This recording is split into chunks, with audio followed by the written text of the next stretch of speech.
Thanks everybody for waiting. I know it's been a long night. Gosh, what an exciting night for the Dallas Mavericks franchise, for the fans, for the city of Dallas. We're just super excited being able to get Cooper. It's generational talent, once in a lifetime chance, and so we're just top to bottom. We're excited. So with that, I'll open it up to questions.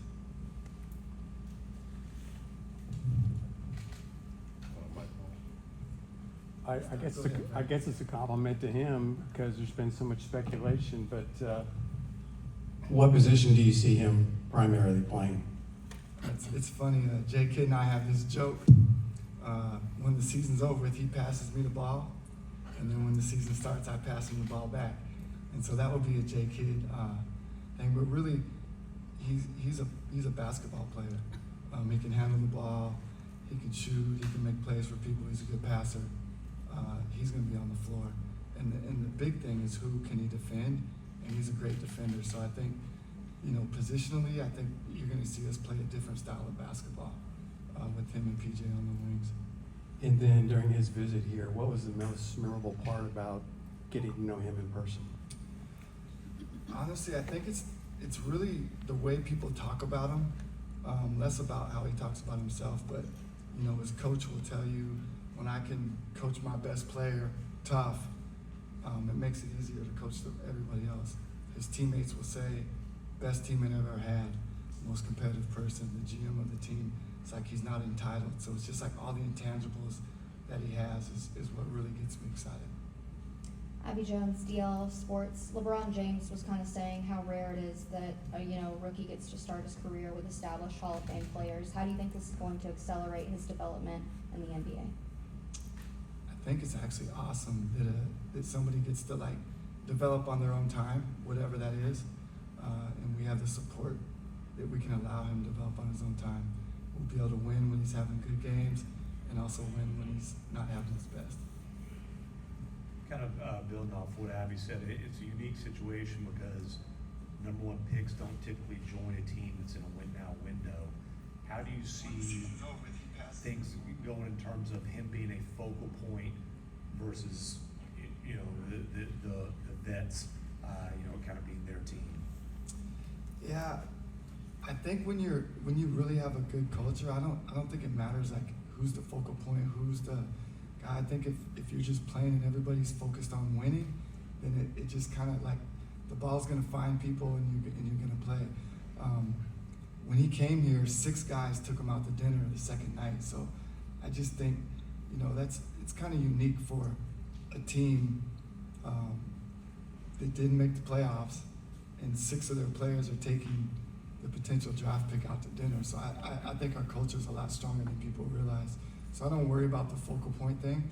I think it's just really we're just gonna play basketball, and as he develops, as he progresses, I think his team's gonna embrace him. One of the things that he did a workout while he was here, and PJ was there, and I said, hey PJ, you think you guys can play together? He's like, oh yeah, we can play together. So I don't see any jealousy.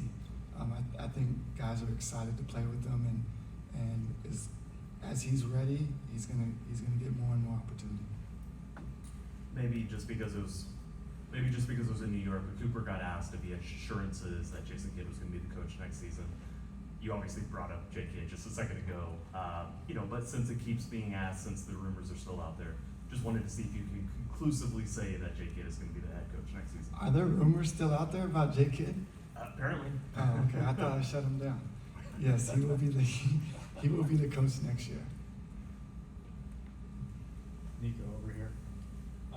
You had mentioned in past press conferences about trades that you've made or deals that you have done to kind of win now. But getting a player like Cooper, I would imagine, changes it. So how does it change your kind of operation moving forward in terms of how you see this team, not only in the next year or two, but how you're going to build it beyond that? I think it's 2 things. I think it's win now. It's also win in the future, and we don't know when. Eventually, it's going to be Cooper's team.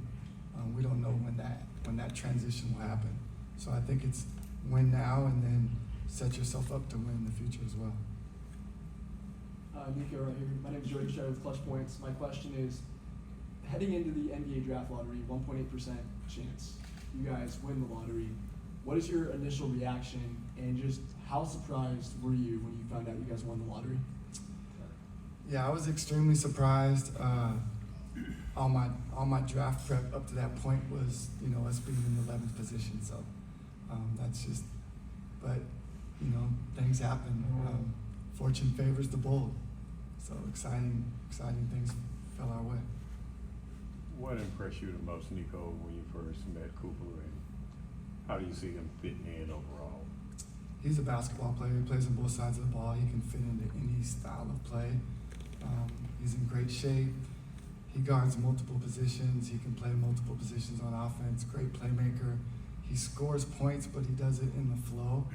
If you watch most scores, especially coming straight from high school, they're not efficient. He's an efficient scorer. He has everything you want in a basketball player. Isaac Harris, Locked On Mavs over here. Kind of echoing what Big Man was saying, do you kind of view this as two timelines, and does that affect how you build out the roster? No, not at all. I think, first of all, he's additive. Even though he's supposed to be graduating from high school this year, he's going to be additive to what we're doing. So he is going to help the timeline of win now. But also he's 18 years old, so he's also going to help the timeline of win in the future. Nico, Daniel Steven, 33 Sports. I want to ask you a bigger basketball question. You obviously were very outspoken about the importance of defense. Post-Thunder NBA championship, a lot of the commentary was about swarming, intense defense. And you could argue 7 of the first 15 picks were defense heavy. Obviously, that's been something you've been very spoken about. Is that just a greater trend in the NBA? Maybe going away from three-point efficiency and it's all about defense? I don't know about that. I try to focus in on us, and that's our philosophy. That's how we're going to move forward. And Cooper adds to that. Anybody that's watched him play, he's good on both sides of the ball. So, Skyler Dixon with the AP. You mentioned that all your draft prep up to that point had been for the 11th pick. Did you have to do any more draft prep? not too much. Assuming you can't talk specifics with some other significant developments on your soon-to-be roster during this offseason, with this happening so soon, with some other things happening, how do you feel like everything's sort of falling together overall in the offseason in terms of how you see this thing going forward? Does it feel like the pieces are kind of falling into place as you would really like? Yeah, we had a great week. Obviously, there's a lot of stuff that we can't say, but we were able to start having initial conversations with a couple of our guys, and we feel good about the outcome of that, and we intend to sign them when we're allowed to. Nico, with the Kyrie Irving's injury and coming back in January, do you feel like you have to do something to add to the roster, or how much work do you have to do to the roster going forward? Yeah, that's going to be part of free agency. We'll have to try to. First of all, you can't replace Kyrie, but our goal will be to try to get a piece that helps us bridge the gap while he's out. So that will be what we focus on next. Yeah, and to that end, what are you looking for in terms of somebody to run the offense until he's back? Not really worried about someone to run the offense. I think we got enough guys that can handle the ball and play multiple positions, but just someone to get us organized. And Nico, Christian Clark, a little more to that. You said stylistically we're going to be unique. I was just wondering, how will the Mavericks stylistically be different than most NBA teams? I don't know that we'll be different than most NBA teams. I think we'll be different than what we've been in the past. You have multiple guys that can handle the ball, multiple guys that can get you in your offense. I think you'll see us playing a faster pace, sort of the way we played when we had like 8 players, a lot of passes, a lot of movement, the ball finding the hot hand. Nico, with everything the organization has been through over the last few months and the frustration from the fans, how much do you see the addition of Cooper Flagg to the organization helping try to get that goodwill back with the Dallas Mavericks fans? Yeah, I think it's been great. I've seen the fans react to that since the number one pick, and it feels like they're feeling really good and optimistic about the future. Nico, piggybacking off that, are you hopeful, optimistic that by drafting Cooper, some of the anger that had been directed at you personally will subside now? I'm hoping so. You know, I'm assuming so a little bit maybe. How much do you anticipate that Cooper can help handle some of the playmaking and facilitating responsibilities, you know, particularly during the time that Kyrie will be out? Tim, I think he can do it. I think he's a good enough ball handler and a good enough playmaker and scorer that I think he'll be able to. I think it's going to be by committee, though. I don't think it's going to be him by himself, but I think it's going to be by committee. And, you know, like I said earlier, most young scorers, young players are like super inefficient. He's super efficient, and he makes winning plays. So I don't know why that would stop him while he's up here. When you say that obviously you need a guard to fill the gap with Kyrie being injured, how do you go about pitching that to, you know, players that you're potentially chasing?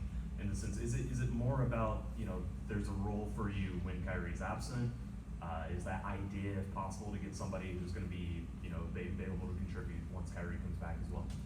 Yeah, I think we're going to have our choice. A lot of players want to come play in Dallas, so I think we'll have our choice based upon the money and the opportunity we have. Like, obviously, there's limitations to us having our choice, but I think all things equal in terms of money, and we'll have our choice of player that we want to get. Super confident of that. Nico, looking at Cooper's ceiling, it's extremely high, of course, but this year he's 18 years old, going to be 19. What do you envision his ceiling being in his rookie season? I don't know. I don't really think about what his ceiling is for his rookie season. I just like, I think we have a team that will let him, whatever his time frame is, our team will allow him to have that time frame. We won't rush it. We won't slow it. When he's ready, he's going to get everything that he can handle and more. Nico, you talked in the past about having players who fit to the culture and having players who add to the culture. Can you talk about a way or two you feel that Cooper adds to the culture and helps move it forward? I think the biggest thing is he's a two-way player. When you watch him play, he plays hard. And when you have a guy that does that makes basketball plays, again, you know, when you talk about the stuff that people talk about him, they don't talk about basketball with him. They talk about all the intangibles. When you have a player that's that good and people talk about the intangibles, they don't talk about basketball, then that's a guy who's going to add to your culture. Next question. Nico, I'm just curious, you mentioned there wasn't a lot of thought, you know, in the grand scheme of things in selecting Cooper Flag with that first overall pick, but was there somebody that maybe you spoke to, past coach, Team USA basketball, that really struck a chord with you on how special he was? It was the collection, honestly, of everybody. Everybody that I talked to, whether it was USA Basketball, his coach, the GM of the team, his past coaches, his teammates. Again, everything they talk about with him are the intangibles that make up an excellent player. Nobody really talked about basketball with him. So I think that was the most impressive thing out of all that. Thanks, everybody. I miss the days when we were Thank handing you. out strawberries.